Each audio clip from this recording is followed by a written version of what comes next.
Hello and welcome to my channel. Welcome back to anyone that joined for the previous videos. Your feedback has been amazing and is actually the reason that I am doing this video today. I'm taking the channel in a direction I never thought I would, and that is dedicating a whole series to just reading alone.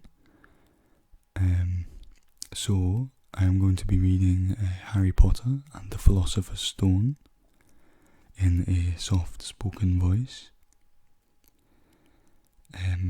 So let me know in the comments if you enjoy this video, and that will just let me know whether I should make more on this as a series or not, because I don't want to waste my time reading 2 chapters, uploading it every other day just for it to sort of fall on deaf ears.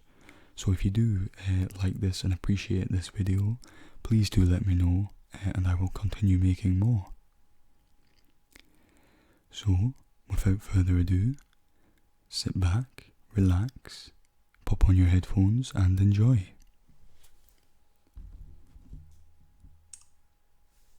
Harry Potter and the Philosopher's Stone, written by JK.Rowling, narrated by ASMR Solitude.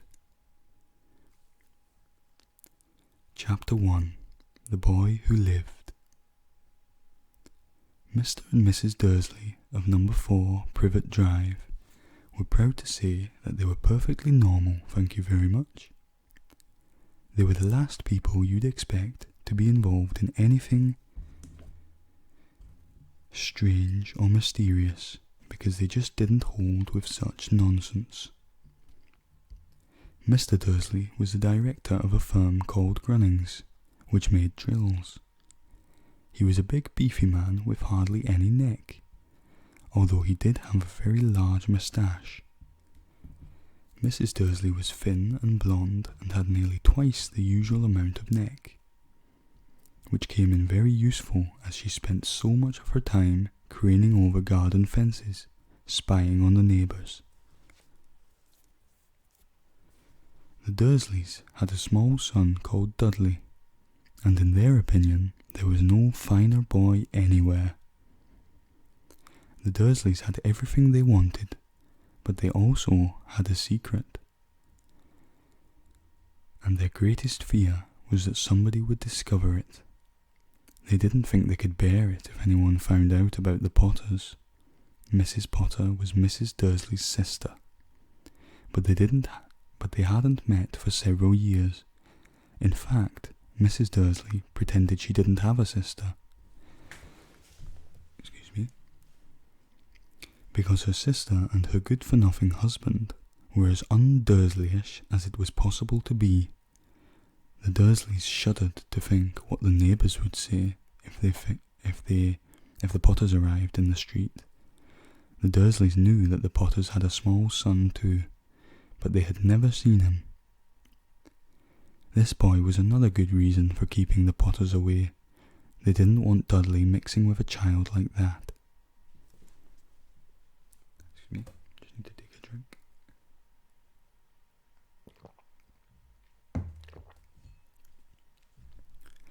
When Mr. and Mrs. Dursley woke up on the dull grey Tuesday our story starts, there was nothing about the cloudy sky outside to suggest that strange and mysterious things would soon be happening all over the country.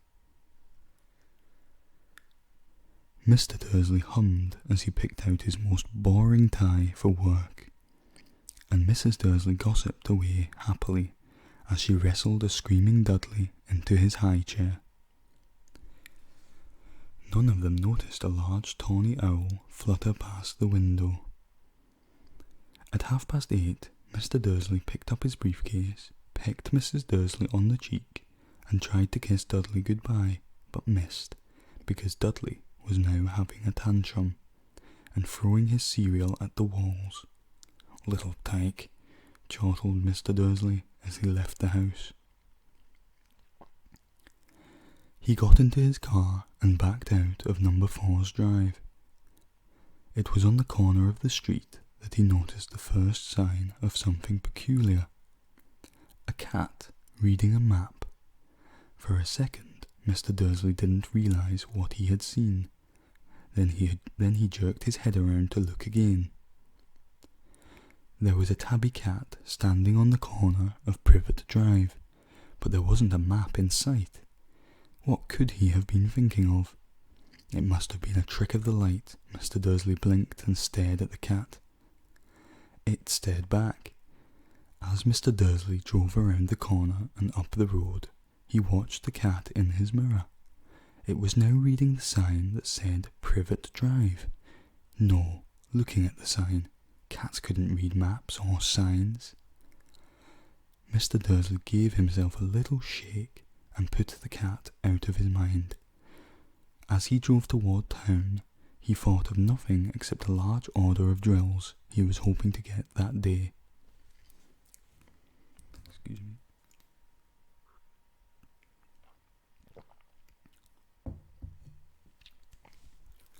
But on the edge of town, drills were driven out of his mind by something else.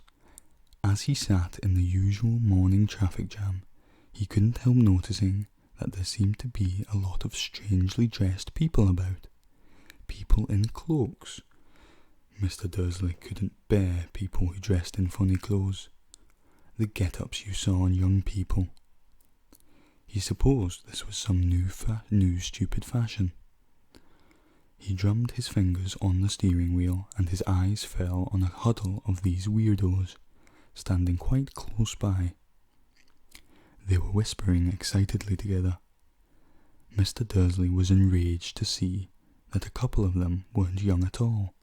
Why, that man had to be older than he was, and wearing an emerald green cloak.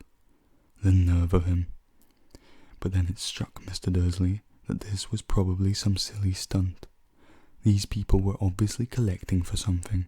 Yes, that would be it. The traffic moved on, and a few minutes later, Mr. Dursley arrived in the Grunnings parking lot, his mind back on drills. Mr. Dursley always sat with his back to the window in his office on the 9th floor. If he hadn't, he might have found it harder to concentrate on drills that morning. He didn't see the owl swooping past in broad daylight, though people down in the street did. They pointed and gazed open-mouthed as owl after owl sped overhead. Most of them had never seen an owl, even at night time. Mr. Dursley, however, had a perfectly normal owl-free morning. He yelled at 5 different people, he made several important telephone calls, and shouted a bit more. He was in a very good mood until lunchtime, when he thought he'd stretch his legs and walk across the road to buy himself a bun from the bakery. He'd forgotten all about the people in cloaks until he passed a group of them next to the baker's. He eyed them angrily as he passed. He didn't know why, but they made him uneasy. This bunch were whispering excitedly too, and he couldn't see a single collecting tin. It was on his way back past them, clutching a large doughnut in a bag, that he caught a few words of what they were saying. The Potters? That's right. That's what I heard. Yes, their son Harry. Mr. Dursley stopped dead. Fear flooded him. He looked back at the whisperers as if he wanted to say something to them, but thought better of it. He dashed back across the road, hurried up to his office, snapped at his secretary not to disturb him, seized his telephone, and had almost finished dialing his home number when he changed his mind. He put the receiver back down and stroked his moustache, thinking, no, he was being stupid. Potter wasn't such an unusual name. He was sure there were lots of people called Potter who had a son called Harry. Come to think of it, he wasn't even sure his nephew was called Harry. He'd never even seen the boy. It might have been Harvey or Harold. There was no point in worrying Mrs. Dursley. She always got so upset at any mention of her sister. He didn't blame her if he'd had a sister like that. But all the same, those people in cloaks. He found it a lot harder to concentrate on drills that afternoon, and when he left the building at 5 o'clock, he was still so worried that he walked straight into someone just outside the door. "Sorry," he grunted, as the tiny old man stumbled and almost fell. It was a few seconds before Mr. Dursley realised that the man was wearing a violet cloak. He didn't seem at all upset at being almost knocked to the ground. On the contrary, his face split into a wide smile, and he said in a squeaky voice that made passers-by stare, "Don't be sorry, my dear sir, for nothing could upset me today. Rejoice, for you know who has gone at last. Even muggles like yourself should be celebrating this happy, happy day." And the old man hugged Mr. Dursley around the middle and walked off. Mr. Dursley stood rooted to the spot. He had been hugged by a complete stranger. He also thought he had been called a muggle, whatever that was. He was rattled. He hurried to his car, and set off for home, hoping he was imagining things, which he had never hoped before, because he didn't approve of imagination.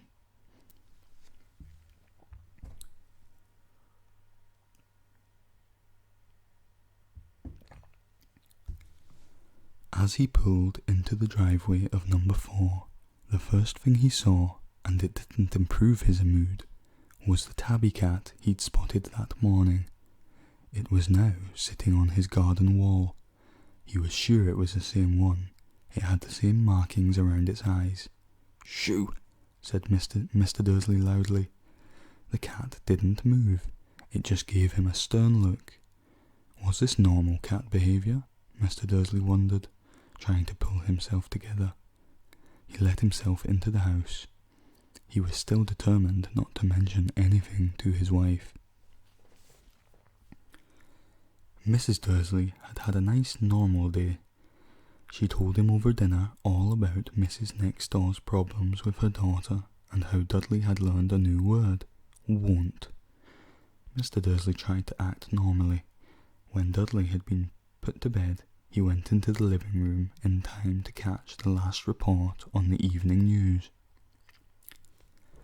And finally, birdwatchers everywhere have reported that the nation's owls have been behaving very unusually today. Although owls normally hunt at night and are hardly ever seen in daylight, there have been hundreds of sightings of these birds, flying in every direction since sunrise. Experts are unable to explain why the owls have suddenly changed their sleeping pattern. The newscaster allowed himself a grin. Most mysterious. And now, over to Jim McGuffin with the weather. Going to be any more showers of owls tonight, Jim? Well, Ted, said the weatherman, I don't know about that, but it's not only the owls that have been acting oddly today. Viewers as far apart as Kent, Yorkshire, Dundee have been phoning in to tell me that instead of the rain I promised yesterday, they've had a downpour of shooting stars. Perhaps people have been celebrating bonfire night early. It's not until next week. But I can promise a wet night tonight. Mr. Dursley sat frozen in his armchair, shooting stars all over Britain, owls flying by daylight, mysterious people in cloaks all over the place, and a whisper about the Potters. Mrs. Dursley came into the living room, carrying 2 cups of tea. It was no good. He'd have to say something to her. He cleared his throat nervously. Petunia, dear, you haven't heard from your sister lately, have you? As he had expected, Mrs. Dursley looked shocked and angry. After all, they normally pretended she didn't have a sister. No, she said sharply. Why? Funny stuff on the news, Mr. Dursley mumbled. Owls, shooting stars, and there were a lot of funny-looking people in town today. So, snapped Mrs. Dursley. Well, I just thought maybe it was something to do with, her crowd. Mrs. Dursley sipped her tea through pursed lips. Mr. Dursley wondered whether he dared tell her he'd heard the name Potter. He decided he didn't dare. Instead, he said as casually as he could, "Their son, he'd be about Dudley's age now, wouldn't he?" "I suppose so," said Mrs. Dursley stiffly. What's his name again?" "Howard, isn't it?" "Harry. Nasty common name, if you ask me." "Oh, yes," said Mr. Dursley, his heart sinking horribly. "Yes, I quite agree." He didn't say another word on the subject as they went upstairs to bed. While Mrs. Dursley was in the bathroom, Mr. Dursley crept to the bedroom window and peered into the front garden. The cat was still there. It was staring down Privet Drive as though it were waiting for something. Was he imagining things? Could all this have anything to do with the Potters? If it did, if it got out that they were related to a pair of, well, he didn't think he could bear it. The Dursleys got into bed. Mrs. Dursley fell asleep quickly, but Mr. Dursley lay awake, turning it all over in his mind. His last comforting thought before he fell asleep was that even if the Potters were involved, there was no reason for them to come near him and Mrs. Dursley. The Potters knew very well what he and Petunia thought about them and their kind. He couldn't see how he and Petunia could get mixed up in anything that might be going on. He yawned and turned over. It couldn't affect them. How very wrong he was. Mr. Dursley might have been drifting into an uneasy sleep, but the cat on the wall outside was showing no sign of sleepiness. It was sitting as still as a statue, its eyes fixed unblinkingly on the far corner of Privet Drive. It didn't so much as quiver when a car door slammed on the next street, nor when two owls swooped overhead. In fact, it was nearly midnight before the cat moved at all. A man appeared on the corner the cat had been watching, appeared so suddenly and silently, you'd have thought he'd just popped out of the ground. The cat's tail twitched and its eyes narrowed. Nothing like this man had ever been seen on Privet Drive. He was tall, thin, and very old, judging by the silver of his hair and beard, which were both long enough to tuck into his belt.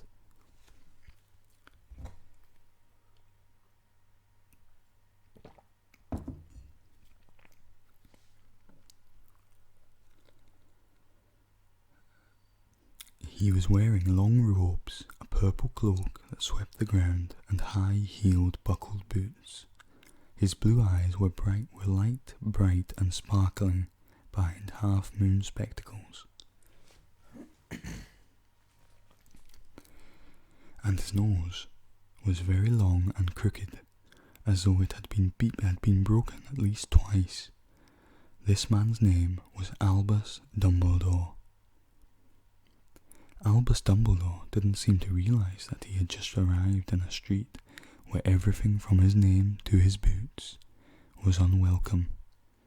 He was busy rummaging in his cloak, looking for something, but he did seem to realise that he was being watched, because he looked up suddenly at the cat, which was still staring at him from the other end of the street. For some reason, the sight of the cat seemed to amuse him. He chuckled and muttered, "I should have known." He found what he was looking for in his inside pocket. It seemed to be a silver cigarette lighter. He flicked it open, held it up in the air, and clicked it. The nearest street lamp went out with a little pop. He clicked it again.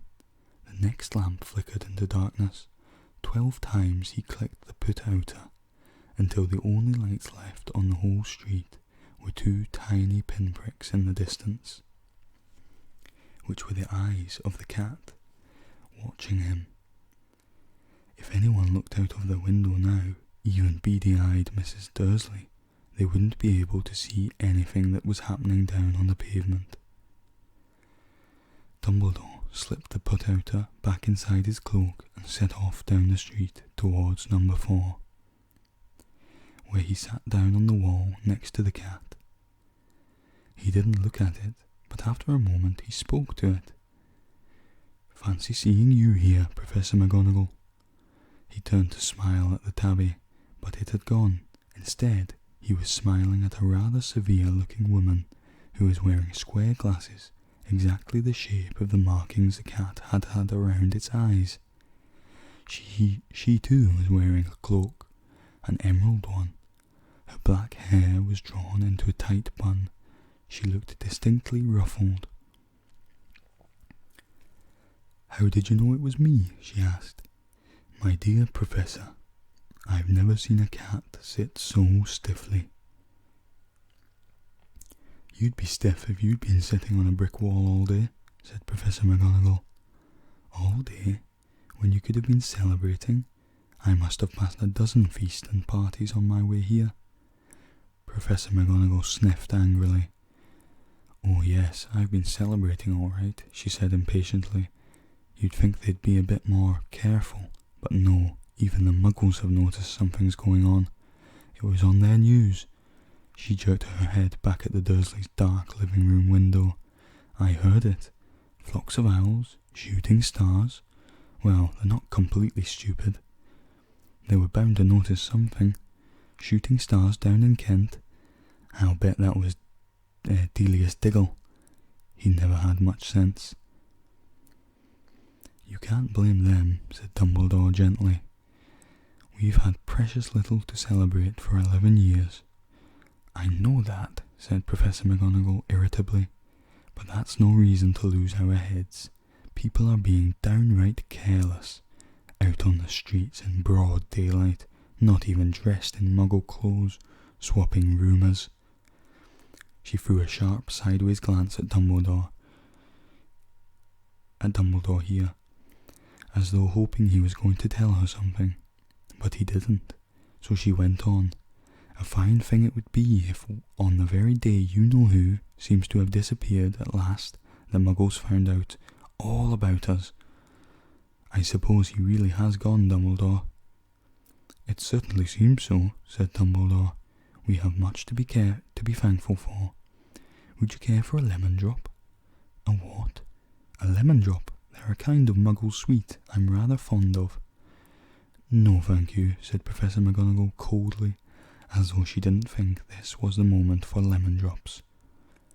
"As I say, even if you know who has gone."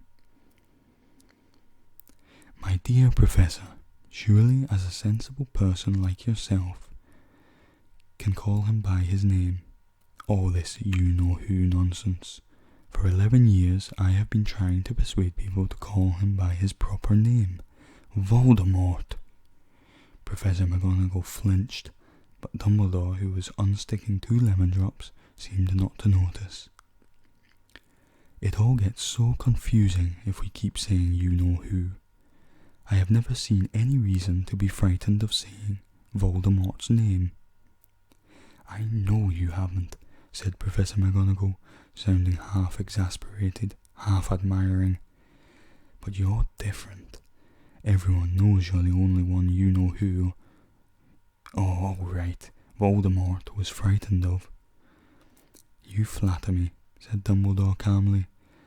"Voldemort had powers I will never have, only because you're too, well, noble to use them. It's lucky it's dark. I haven't blushed so much since Madame Pomfrey told me she liked my new earmuffs." Professor McGonagall shot a sharp look at Dumbledore and said, "The owls are nothing next to the rumours that are flying around. You know what they're saying? About why he's disappeared? About what finally stopped him?" It seemed that Professor McGonagall had reached the point she was most anxious to discuss. The real reason she had been waiting on a cold, hard wall all day. For neither as a cat nor as a woman had she fixed Dumbledore with such a piercing stare as she did now. It was plain that whatever everyone was saying, she was not going to believe it until Dumbledore told her it was true. Dumbledore, however, was choosing another lemon drop and did not answer.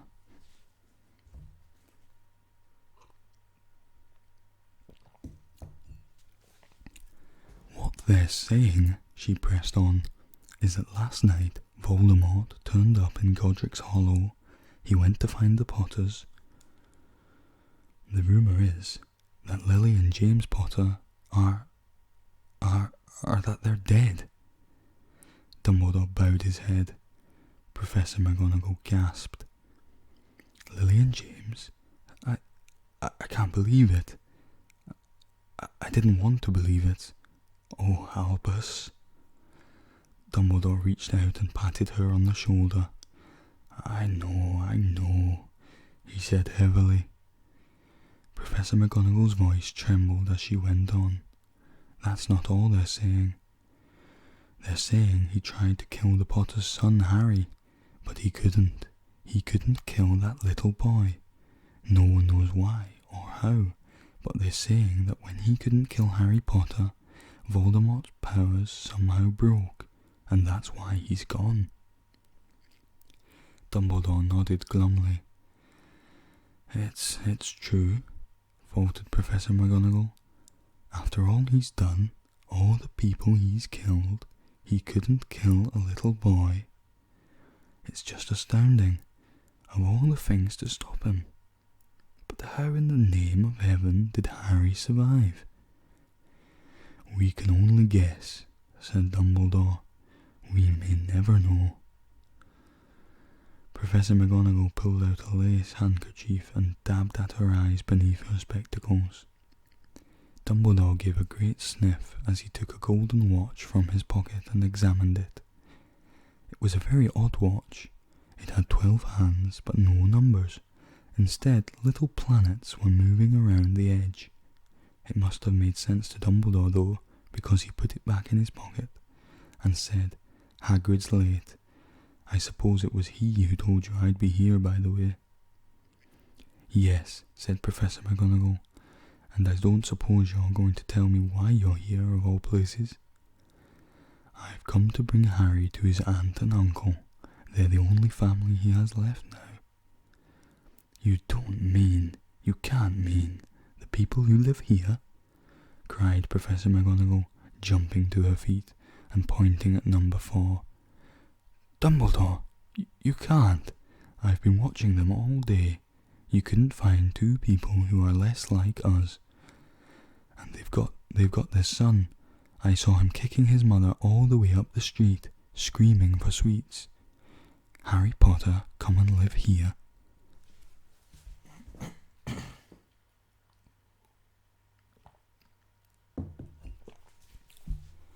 It's the best place for him, said Dumbledore firmly.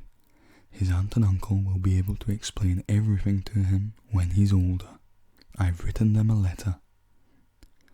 A letter? Repeated Professor McGonagall faintly, sitting back down on the wall. Really, Dumbledore, you think you can explain all this in a letter? These people will never understand him. He'll be famous, a legend. I wouldn't be surprised if today was known as Harry Potter Day in the future. There will be books written about Harry. Every child in our world will know his name. Exactly, said Dumbledore, looking very seriously over the top of his half-moon glasses. It would be enough to turn any boy's head. Famous before he can walk and talk, famous for something he won't even remember. Can you see how much better off he'll be growing up away from all that, until he's ready to take it? Professor McGonagall opened her mouth, changed her mind, swallowed, and then said, Yes, you're right, of course. But how is the boy getting here? Dumbledore. She eyed his cloak suddenly as though she thought he might be hiding Harry underneath it. Hagrid's bringing him. You think it wise to trust Hagrid with something as important as this? I would trust Hagrid with my life, said Dumbledore. I'm not saying his heart isn't in the right place, said Professor McGonagall grudgingly, but you can't pretend he's not careless. He does tend to... What was that? A low rumbling sound had broken the silence around them. It grew steadily louder as they looked up and down the street for some sign of a headlight. It swelled to a roar as they both looked up at the sky, and a huge motorcycle fell out of the air and landed on the road in front of them. If the motorcycle was huge, it was nothing to the man sitting astride it. He was almost twice as tall as a normal man, and at least 5 times as wide.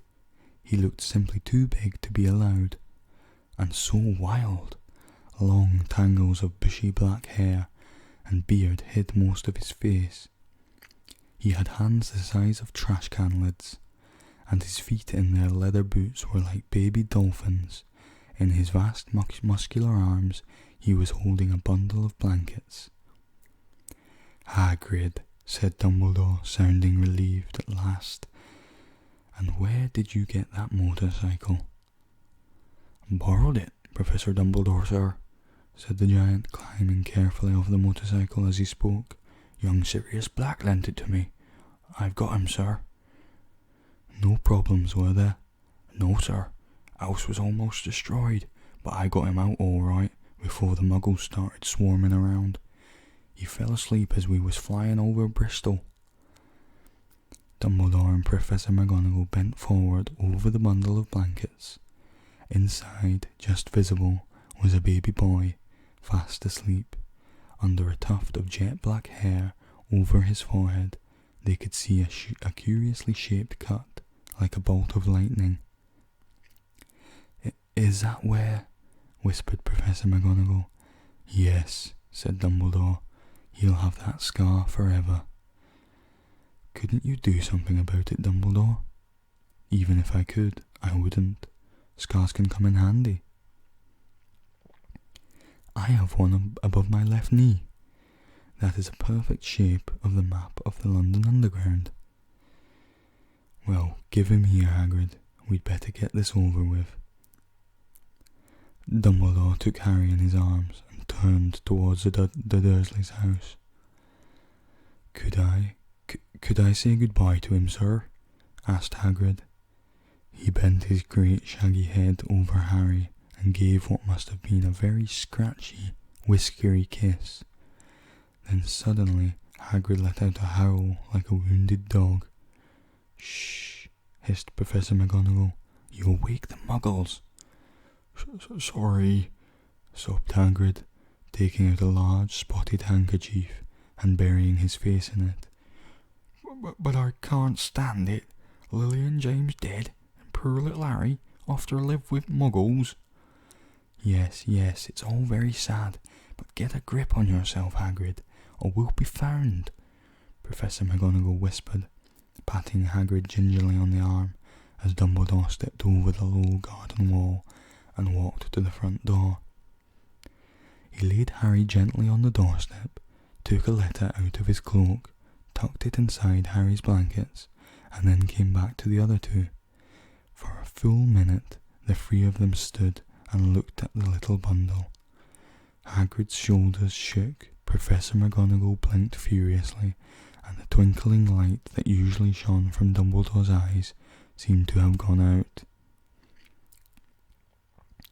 "Well," said Dumbledore finally, "that's that. We've no business staying here. We may as well go and join the celebrations."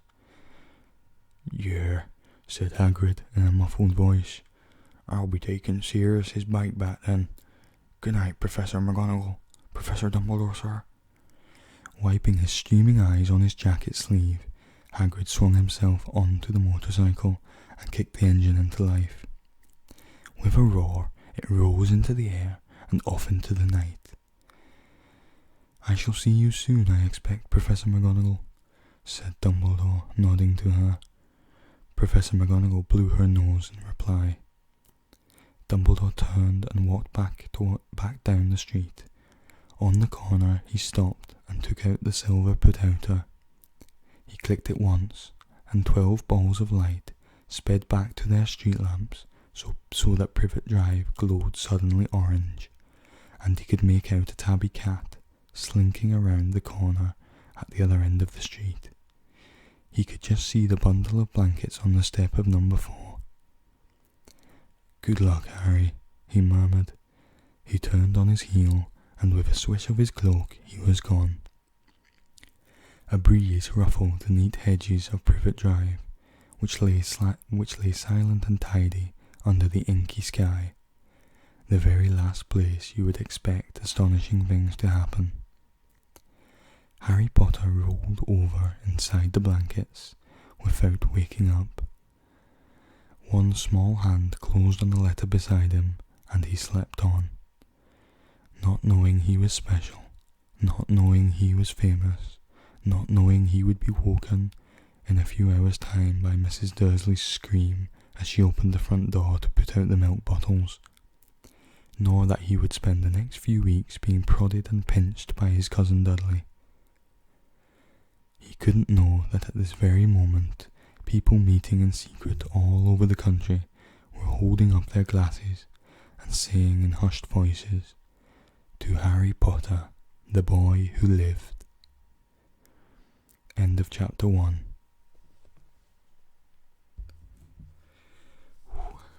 So guys, I hope that you enjoyed that.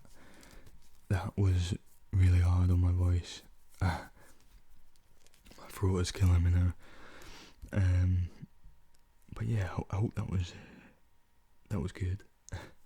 I won't really know until I listen to it back. It feels like I was reading for quite a while there, so I hope that the video is under a certain time, so it won't take like a god awful amount of time to process and upload. And yeah, well, thank you very much, and I'll see you in the next one. I'm gonna have to go to sleep now as I am falling asleep.